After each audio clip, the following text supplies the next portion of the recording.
Hello, sir. Hello, Regan. Lovely to have you here. Can you hear me okay? Justin, 100%, 100%. Wonderful, wonderful. I am super stoked to have you here today. For anyone who doesn't know Regan, he's the founder of the Black Camel Agency, but I'll let him introduce himself in a bit. Welcome everyone to this live stream, the third edition of the Growth by Design series. So the first question I have for Regan before we kick off things, tell us a bit about yourself and how you got into the B2B advertising industry, which is obviously a very, very interesting field. Good. Okay. Hi, everyone. I'm Regan George. Just a little bit of background going back. I'm a New Zealander, lived in the UK for 20 years, and now I kind of live between the UK and Dubai. I'm in Dubai today, just kind of avoiding the snow that's coming to the UK tomorrow. I've been in B2B my entire career, actually, from 22 to today in various capacities. I was an IT recruiter for like 15 years, discovered the internet, discovered marketing. I was like, wow. And I started an agency after the financial crisis in 2009 called The Social Effect, which is a B2B social media agency, primarily specializing in social media management and paid social for technology companies. And we've got some pretty big clients like Fujitsu, Salesforce, Microsoft, etc. But Black Camel, how did that come about? And this is really what my main driver is. Black Camel, a couple of years ago, I was looking after a large client while someone was away. And my contact at this client, no names, because I wouldn't want to draw attention to how their advertising is. Look, we have £50,000 for a big ad campaign. I said, excellent. I'll take the order. What can we do? We'll give you our creative. We'll launch a campaign. And they went, no. You have to use our creative, our advertising creative. I said, okay, send it to me. They sent it to me, and I'm like, wow, you're literally going to spend £45,000 using this ad creative, which is just going to be invisible. And they're like, no, you have to use this ad creative. So, we take the ad creative, we do the campaign, we spend £45,000 on advertising. The results are just like very, very, very, very flat. And I just went, do you know what?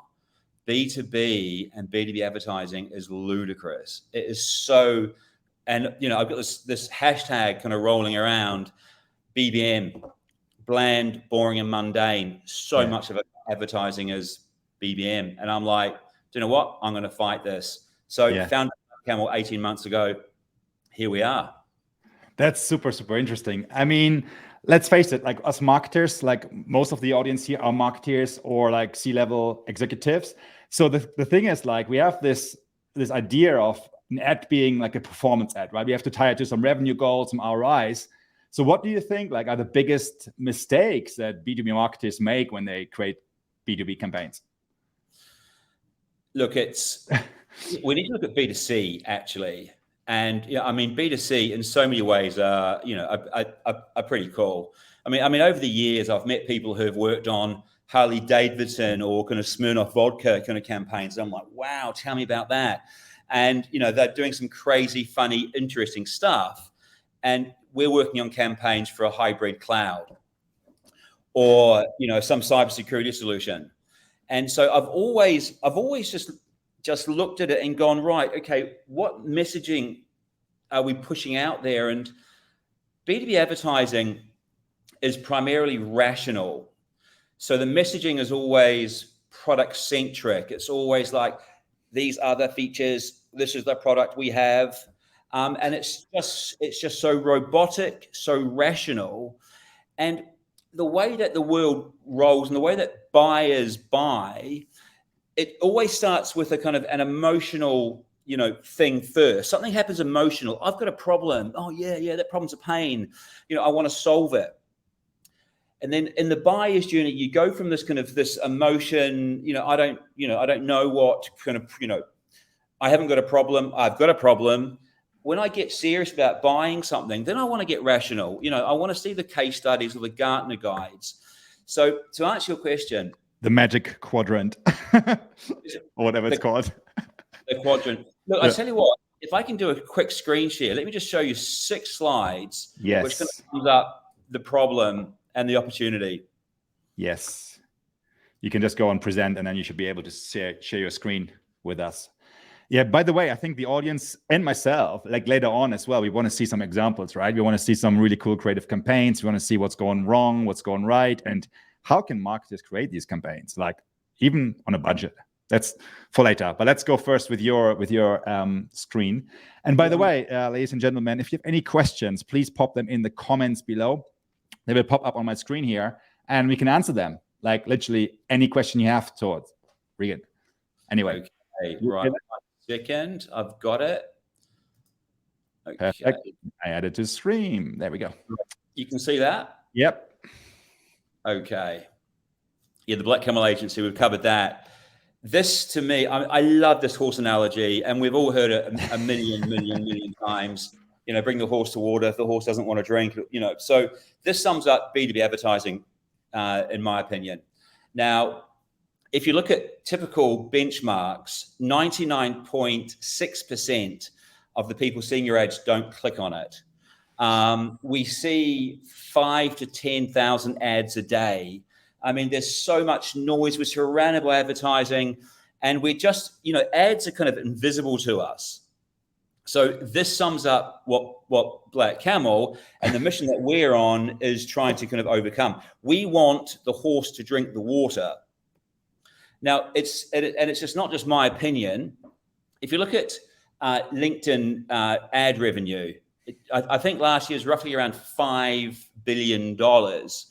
Out of that 5 billion, 75% of the ads were rated 1 or less. So 5 is the top. 5 is a great ad, one that's kind of emotionally engaging. You're going to get lots of response.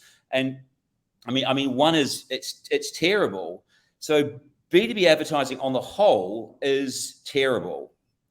Now, here's where it's all kind of going wrong. In a buyer's journey, and we all know about buyer's journeys and the kind of funnels. You know, it starts with awareness, and we go to a purchase. You know, the whole kind of funnel and buyer's journey thing. I mean, I'm not sure whether it's the funnel was invented in like 1897 or something. So, but it's a good way to look at marketing, if you ask me. Now, this is the buyer's journey. It starts with emotion and it goes to rational. Let's say I'm a CIO, and you know, I'm going through my day. I've got so much advertising put in front of me. I don't really see it, but then all of a sudden, someone puts an ad in front of me that's kind of entertaining or it's humorous, and I'm thinking, oh yeah, that's kind of funny, haha. And then I'm kind of now engaging with that particular ad. Now, this ad could be articulating a problem I didn't know I had. And I'm going, that's a problem that maybe I should solve. As I go down the buyer's journey into more rational, you know, I've got $1 million budget. Basically, now I want to be serious about the content, about the advertising. So B2B advertising, it is all rational and not emotional. Yeah. And that's where you see these LinkedIn ads, like with Magic Quadrant, with like download, like ebooks and stuff. And you know, people forget an example like LinkedIn ads, for example. People don't want to purchase software. They're not going there to search something. It's not like a search engine, right? They go there to entertain themselves, to network, to kind of like engage with their peers, to learn something when they're like in a lunch break or something, or on a toilet. You know, that's when they use LinkedIn. So it's not really the search that they're looking for, the product they're looking for. It's more like for the entertainment, right? And kind of like that's when you have to have ads that capture the attention and stand out from this boring feed of ads that show up on LinkedIn, for example, every single day. Anyway, sorry, I don't want to interrupt you. So look, you're so right. You're not going there to look at ads. I mean, I love ads, but I'm a marketing person. You want something, you know, to have you stop your scroll. It's called a scroll stopper. Something is put in front of you that you go, oh, stop, and now you're watching something. So look, the other problem with B2B advertising is most ads assume that I'm looking for a solution. So it kind of starts with, this is why most of the ads we see are rational, talking about the product, talking about the features, talking about the benefits of those features. A buyer's journey starts when someone goes, hey, I've got a problem, and maybe I should solve that problem. Now, if more B2B ads were problem focused or pain focused, then B2B advertising will be so much better. So, and it's basically proven, there's so many case studies, not only in B2C, but in B2B, that, emotional ads outperform rational ads, by a massive, massive margin. Yeah. So this is what we're calling the great emotional lobotomy. What we need to, what's happened in B2B is the emotional part of our brain has been taken out, kicked away. It needs to be put back in for our ads to be much, much, much better. But this is the last slide, I promise. But this is where the opportunity lies. If no one is, or not no, look, the majority, when I talk about no one, 99.99% of B2B advertisers, are not using emotion to grab their audience. So why is that? Well, look, good question. Look, before the internet, in the old days, advertising was funny, it was hilarious. And, since the internet's come along, everyone has got very rational, and everyone's got kind of risk adverse in many ways. But this is the opportunity. And if you leave this quick 30-minute LinkedIn Live today with one message, it's emotional ads will bring in your buyers. Once they are in, you take them on a journey where you go from emotion to rational. No one is doing it, do it.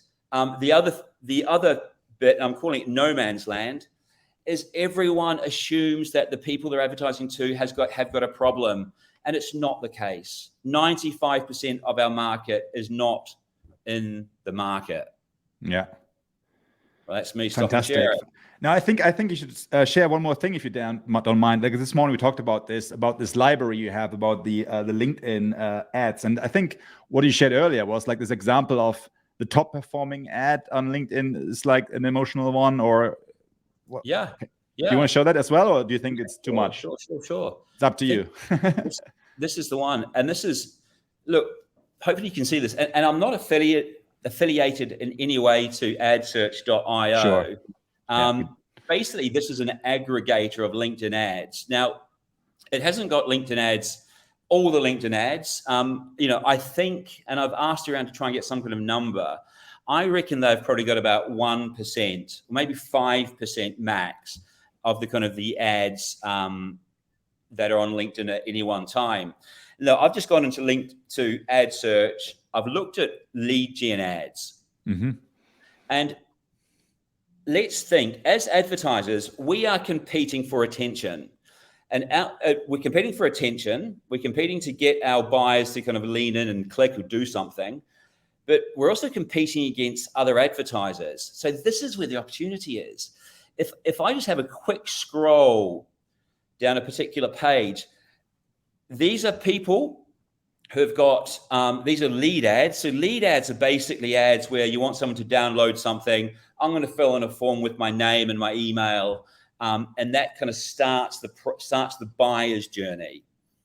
Now, if we look at these, they are basically, nothing is going to stop me from scrolling. They're kind of generic, they're kind of cliche, they're kind of stock photos. Mm-hmm. You want to, if I'm investing my ad budget, surely I want people to stop and I want people to click. So to do that, I have to be original. And as we see on LinkedIn ads, they are just not original. But Carsten, to your question, or we have the funniest, the most engaged LinkedIn ad, and I don't think I'm going to have to unshare and then reshare.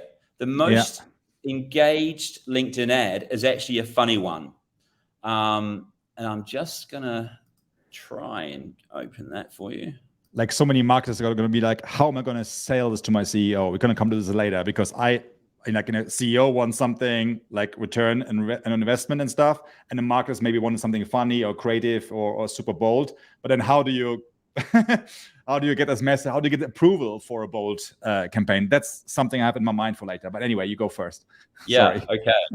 Look, I don't think it's going to work actually. Yeah. Look, but my point is, I mean, LinkedIn have an incredible advantage because they can put their ads out. There's no ad spend per se. Yeah. And the funniest, the most engaged ad on LinkedIn, I think, has had 12,000, likes, lots and lots of comments, is actually an ad where kind of LinkedIn's almost referring to their customers as a snoring dog.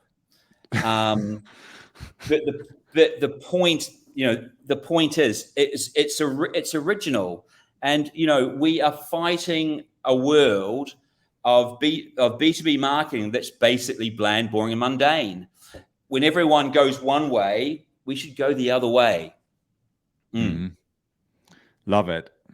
Love it. I love bold marketers. I love bold CEOs and CMOs. Like there's a few in my network I have, like it's like Ling, we had her last time in our last Growth by Design session. We have like Dave Garrett, we have you, obviously. Like you told me this morning about this brave CMO thing. This is something interesting maybe to share with the audience quickly. Yeah. What we want, look, basically, we want to, with 3 or 4 other kind of advisors within the kind of the B2B marketing space, create what we're calling a Brave 100 list. So this is a list of CMOs or senior marketing leadership who are clearly brave. So they are clearly kind of stepping out and being not BBM, not bland, not boring, not mundane. They're coming out and going, right, I want my brand to be noticed. Yeah. I want the solution that we offer to be noticed. So the 100 list is going to be, it's being compiled at the moment. We're going to have a list of 100 CMOs with examples of their braveness. That's awesome. Which we hope to launch early April. That is super cool. I love that idea. This is so creative. Yeah. Like it. We have a question here. Kevin, thank you so much for joining. Really, really appreciate you being here. So the question is, I'm not sure if you can actually screen share the actual videos or something, but do you have some good examples of great emotional ads that people would click on? I do. Look, I'm just going to close a couple of these things. Look, I'm going to show you. The first one I'm going to show you is going back to, hey, B2B was funny and original and emotional in the old days, and we've lost our way. So this is a classic present share. This is the one. Okay, getting ready. Good. Add to stream. Yep. Okay, so this one is by a company called EDS, which is brought out by HP. It's over 20 years old, and I'm just going to play this now. This man right here is my great-grandfather. He's the first cat herder in our family. Herding cats. Don't let anybody tell you it's easy. Anybody can herd cattle. Holding together 10,000 half-wild short hairs, well, that's another thing altogether. Being a cat herder is probably about the toughest thing I think I've ever done. I got this one this morning right here, and if you look at his face, it's just ripped to shreds, You see the movies, you hear the stories. I'm living a dream. Not everyone can do what we do. I wouldn't do nothing else. It ain't an easy job, but when you bring a herd into town and you ain't lost a one of them, ain't a feeling like it in the world.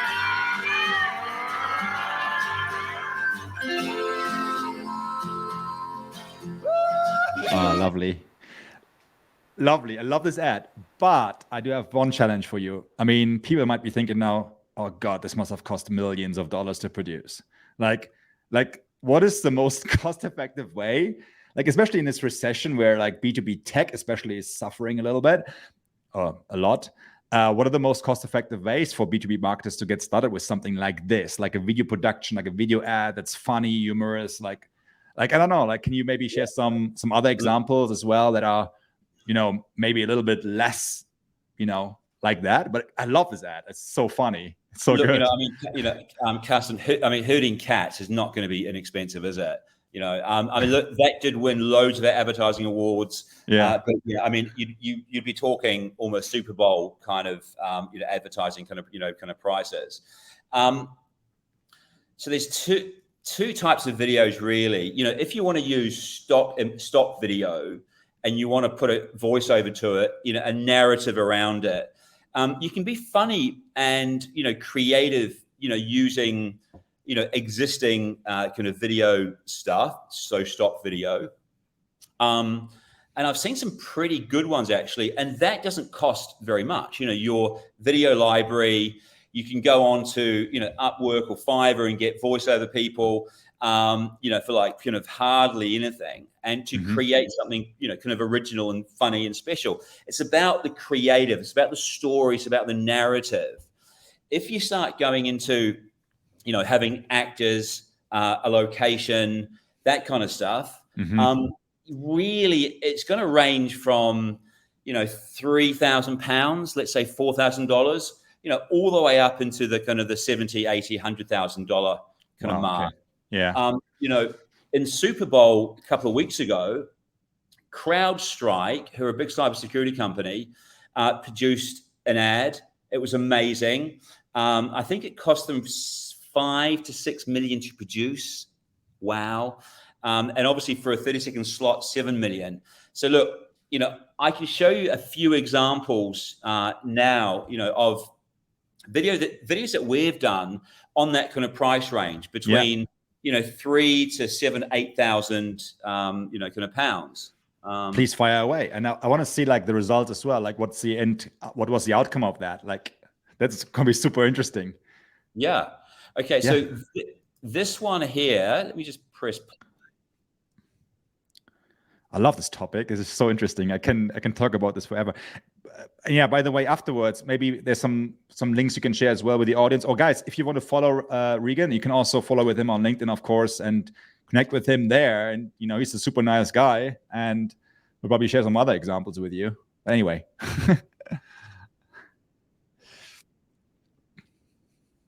Yeah, guys, hope you're feeling these sessions useful. If you have any questions, pop them in the comments, please. We want to hear more from you.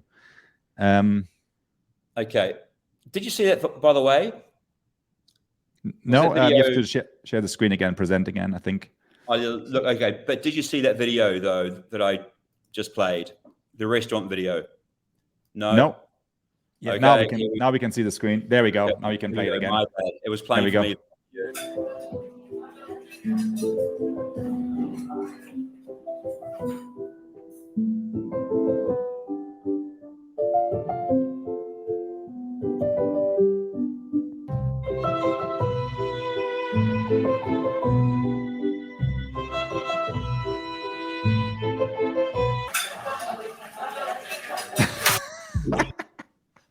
Now, let me give you some context, basically, so you can kind of understand. This was an ad for a technology expo trade show in Scotland. Now, the owner of this trade show and the marketing manager were like, okay, the problem we've got is a lot of people are very comfortable at home. This kind of work from home kind of basis. So we came up, in fact, the idea came from the owner of Digit FYI, this trade show. And he was like, some things are better in person. So we ran a couple of ads. The other one was, literally a childbirthing kind of, ad. So we're talking about a restaurant eating prawns and childbirthing to advertise a technology conference. Now, we also did the campaign for them. So we've got some running paid media for them. Now, using the kind of the standard advertising static ads, we're getting a cost per registration. So a B2B event organizer is, the number they're looking at is how much did it cost per registration? So I think per registration using static ads, the normal type of ads, you're talking 18, 19 pounds an ad, registration. With the video ad, they were £4. So a kind of a funky ad advertising a tech event, the cost per registration was so much lower than the normal boring ads, basically. Interesting. Now, that particular ad won this client an award, I think, a couple of weeks ago for most original promotional video, kind of thing, for a exhibition award. So yeah, look, I've got kind of other examples. It really, from a cost perspective, you can, how long's a piece of string? Sometimes about if the location is simple, like in your office. Yeah. Renting a camera and a cameraman, a camera person these days is not kind of overly expensive. So you can go from, kind of having something, quite low cost to something extremely, elaborate, which would be something like the, the CrowdStrike Super Bowl kind of ad. But within B2B, the thing about this is it's about focusing on your buyer. Quite often I could show an ad that we've produced to somebody not within a particular industry, and they'll say, I don't get it. I don't get it. Because it's all about having insider jokes. Look, if I'm advertising to a CIO working for an investment bank, the ad I want to put in front of that CIO at that investment bank is going to be nuanced to them. It's going to be nuanced around, what they would consider to be problematic, the pain of their day-to-day life. Right.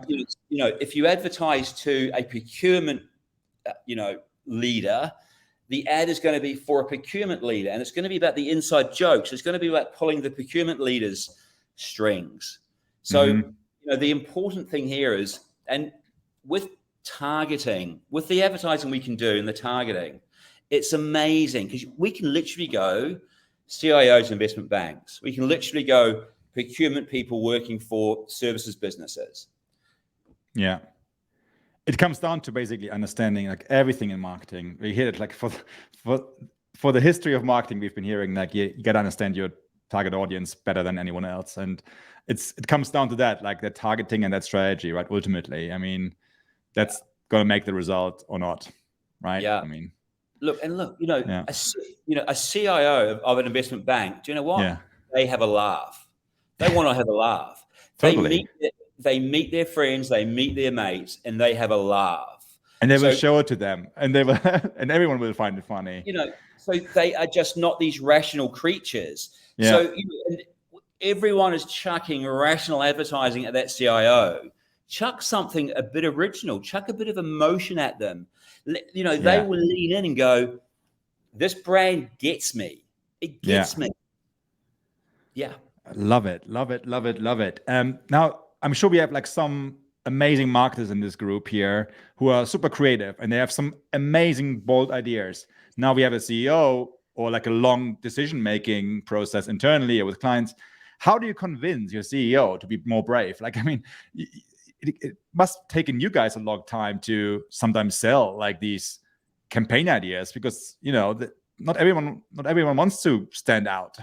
So how do you do that? It's the same question I had last time with Ling, by the way.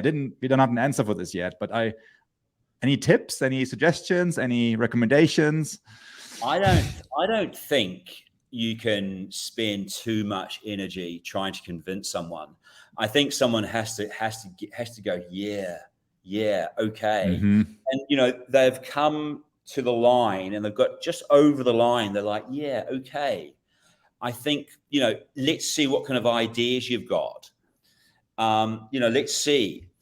So I think, over the last 18 months since we've founded Black Camel, we have had probably 50% of our potential, deals scarpered because someone's come in and gone, no. Yeah. We can't do that.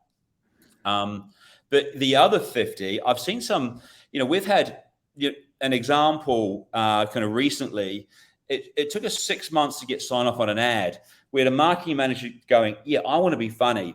So we present ideas, concepts. The marketing manager then goes to the vendor manager and go, hey, we've got these ideas, concept. Can we get sign off, please? Okay, yeah, I like them. Let's do that.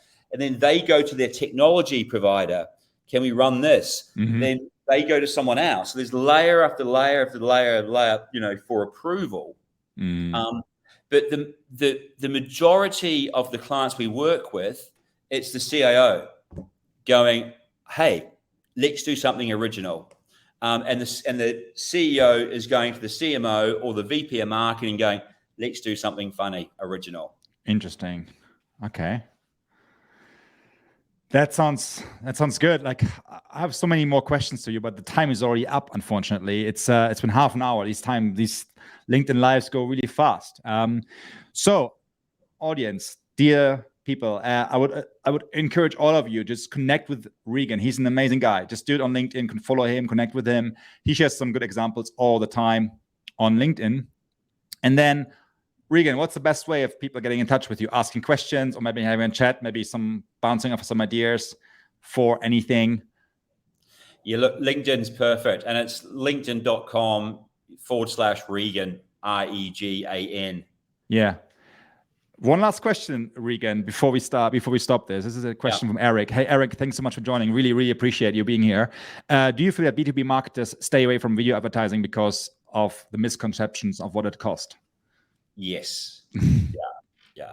Look, I think you can do, if you want to go to an agency, and I'm not saying you need to go to an agency, but £2,000 for £2,000 for amazing stock video, voiceover thing, going to actors, 3,000 to 10,000. I've spoken to a couple of agencies that will do ads from 50 to 100,000. You don't need to spend it. You don't need to spend it. And, certainly in tech, when, as you say, tech budgets are kind of being squeezed, you can do something funny, non-BBM, non-bland, boring, and mundane for, thousands, thousands, at low thousands, opposed to, the big money. If anything, I want to take people away, like, to try things out, to be bold. Maybe they make it even on the list of the boldometer that you have. It's amazing. I love that. And also the list of the boldest marketeers. And the second thing is, it doesn't cost an arm and a leg. It actually can be quite affordable to invest and be different. You don't have to spend like £100,000 on that. That's, I think, for me personally, I'm quite surprised how affordable it actually is to get started with different ads. And obviously, if creativity is missing, then people can come to people like you who've been doing this for many, many years and brainstorm some ideas about what they can do. I really, really love the session, Regan. I'm thankful for you for taking the time today, and everyone else who taking some time of the workday. I really, really appreciate you all, and I hope it was a useful session. I hope you had fun a little bit, saw some examples. Maybe, Regan, I want you just to share more videos on LinkedIn so we can all enjoy them. They're quite good. And please follow us on our Design Buffs page for any more upcoming events. And I really want to say thank you. Have a great week. I'm going to be off to Kilimanjaro tomorrow, actually, on Friday. So I'll be off for a week. But I wish you all the best and look forward to seeing you all, but then for the next session. And Regan, thank you so much for everything. Carsten, thank you very, very much. It's been my pleasure. Take it easy. Have a good one. Bye-bye.